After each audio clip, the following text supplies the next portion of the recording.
Beberapa teman menganggap mengucapkan Natal boleh-boleh saja. Ketika diberitahu bahwasanya itu dilarang, mereka tetap berdalih bahwa itu boleh-boleh saja untuk menjaga hubungan dengan sama muslim. Bagaimana cara meyakinkan mereka bahwa hal ini dilarang dalam Islam, sementara saya sendiri memiliki keterbatasan dalam memberikan jawaban kepada teman-teman. Berkaitan dengan dua pertanyaan di atas, apakah kita berdosa jika membiarkan hal tersebut? Misal ketika ada teman muslim yang menganggap mengucap selamat Natal boleh, kita hanya diam saja. Tentu nggak boleh ya, itu harus ingkar mungkar. Orang-orang muslim yang mengatakan bahwasanya boleh saja mengucapkan selamat Natal, saya berani sumpah ikhwah, orang ini tidak punya ilmu agama dan imannya masih sangat tipis.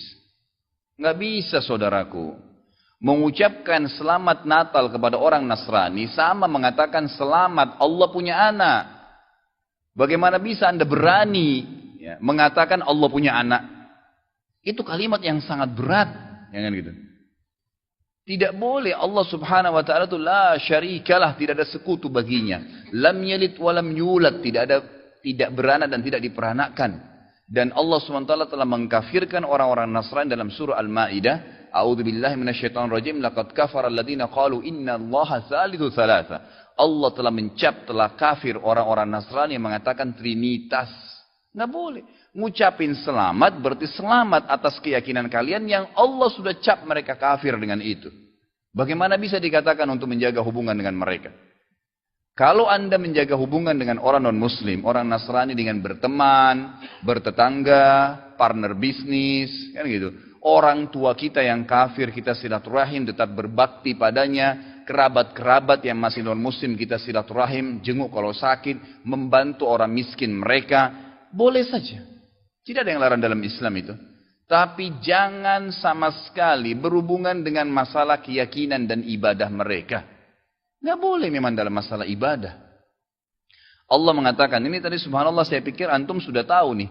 Ya, makanya saya ulangin lagi sebab turunnya surah Al-Kafirun.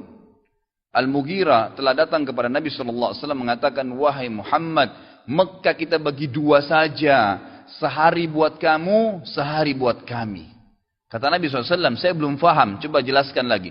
Kata dia, sehari Muhammad, kau dukung ibadah kami. Kau ucapkan selamat buat kami. Kau ikutin ajaran-ajaran agama kami.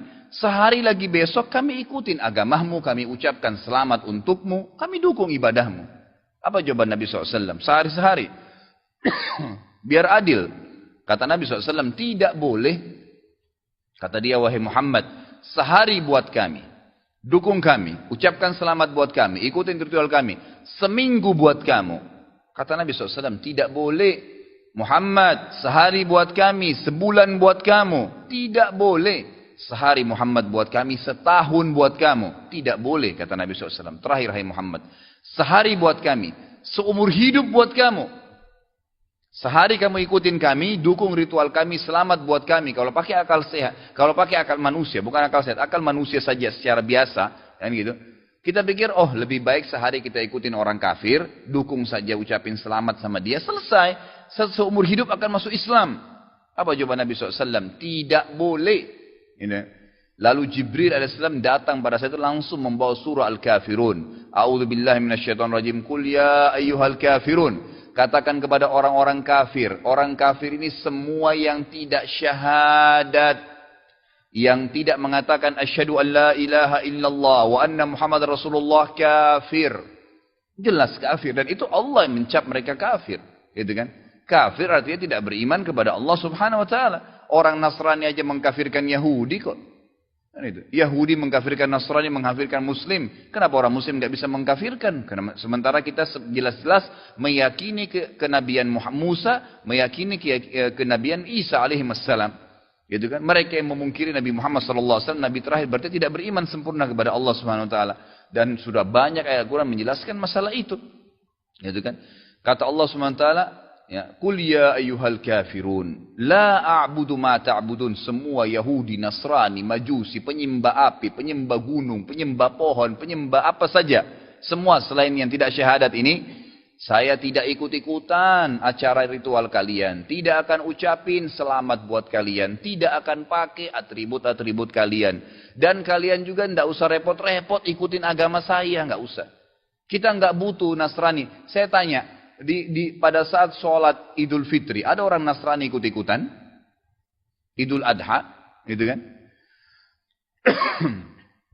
Mereka berurus dengan agamanya sendiri. Kenapa orang Muslim pusing dengan acara ritualnya orang lain? Diulangi lagi. Ya, setelah dikatakan kalian tidak usah ikut-ikutan, saya tidak usah ikut-ikutan juga, diulangi lagi. Wala antum ma'budun ma'bud, wala ana 'abidun ma'abadtum, wala antum ma'budun. 2 kali diulangi. Dan saya tidak akan ikut-ikutan, kalian juga tidak ikut-ikutan, terus begitu. Terakhir dikatakan oleh Allah, lakum dinukum waliyadin. Kalian punya agama, saya juga punya agama. Titik, selesai. Gitu kan? Emang sudah begitu. Kalau Anda bilang, oh itu cuma kata-kata, nggak masalah. Kata-kata bisa membuat Anda murtad, saudaraku, bisa masuk neraka. Gitu kan? Sadarkah Anda dengan satu kalimat, Anda kalau mengatakan satu kalimat sekarang, semenit kemudian kalau Anda yakin dalam hati bisa masuk neraka kalau meninggal, kalau Anda mengatakan saya murtad, memang dari hati mau keluar dari Islam. Semenit kemudian dicabut ruhnya oleh malaikat maut. Masuk neraka. Kalimat, kata-kata. Bahaya tuh. Gitu kan? Mungkin teman-teman juga sudah tahu yang dialog antara Muslim sama Nasrani di Amerika. Si Nasrani mengatakan, kenapa kau tidak ucapkan kalimat Natal, selamat Natal buat saya. Kata si Muslim, ya kata si Nasrani, itu kan cuma kata-kata. Kata si Muslim, kenapa, apa kau sudah syahadat? Si Nasrani bilang, enggak. Kenapa kau enggak syahadat? Dia bilang, kalau saya syahadat, saya tinggalin agama saya. Kata si Muslim itu kan juga cuma kata-kata. Sama, gitu kan? Jadi nggak boleh.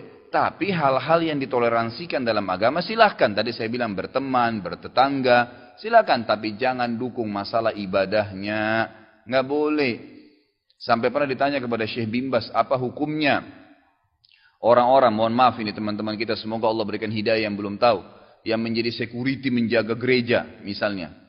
Atau orang-orang yang menjadi tukang parkirnya kena lagi banyak mobil. Halalkah pendapatannya? Bolehkah itu? Fatwa ulama tidak boleh. Karena ada hadis Nabi SAW yang berbunyi kalau ahli kitab, khusus Yahudi dan Nasrani terutama, kalau mereka sedang beribadah di tempat ibadah mereka, jauhilah. Karena laknat Allah sedang turun. Hadis Nabi SAW. Kenapa nggak bisa cari rezeki di tempat lain? Subhanallah. Rezeki itu sudah dibagi oleh Allah SWT. Hati-hati saudaraku, gitu kan? Jadi orang yang mengatakan seperti ini karena tidak faham agama. Bagaimana bisa dia mengatakan Tuhan punya anak? Gitu kan? Jadi tidak boleh sama sekali ikhwah. Yang nggak boleh. Jadi kita harus tahu mana yang boleh dan mana yang tidak boleh. Dan Anda wajib ingkar mungkar. Ingatkan apa yang saya sampaikan tadi. Kalau juga dia tidak mau dengar, selesai, gugur kewajiban Anda. Apakah haram hukumnya jika kita ikut meramaikan malam tahun baru Masehi? Sedangkan malam tahun baru Islam saja tidak ada. Apalagi malam tahun baru Masehi. Gitu kan? Coba ikhwah. Ada yang punya riwayat satu aja. Nabi SAW pernah merayakan malam tahun baru 1 Muharram. Tidak pernah satu kali pun Nabi SAW merayakan tahun baru Islam 1 Muharram. Tidak pernah ada malam lebarannya dan seterusnya.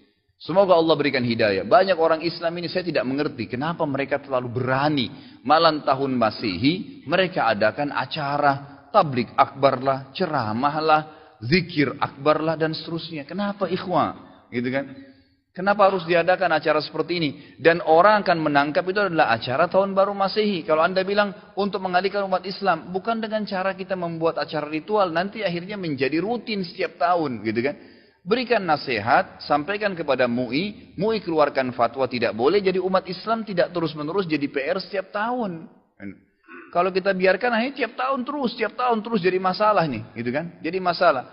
Emang umat Islam yang coba merayakan malam tahun baru itu, orang yang memang belum paham masalah agama.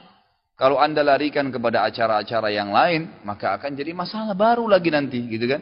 Akhirnya orang anggap, oh orang-orang Nasrani lagi rayakan dengan mabuk-mabuk, kita dengan ceramah. Bahkan ada doa bersama di malam tahun baru. Subhanallah. Malam tahun baru tentang lahirnya Isa alaihissalam. Tidak ada hubungannya dengan agama kita. Sedangkan hari lahirnya Nabi Muhammad SAW saja tidak pernah sahabat rayakan, tidak pernah Nabi rayakan. Lalu kita mau rayakan hari lahirnya Isa alaihissalam. Bagaimana bisa ini? Gitu kan? Jadi tahun baru Isa alaihissalam. Mestinya kita faham masalah itu.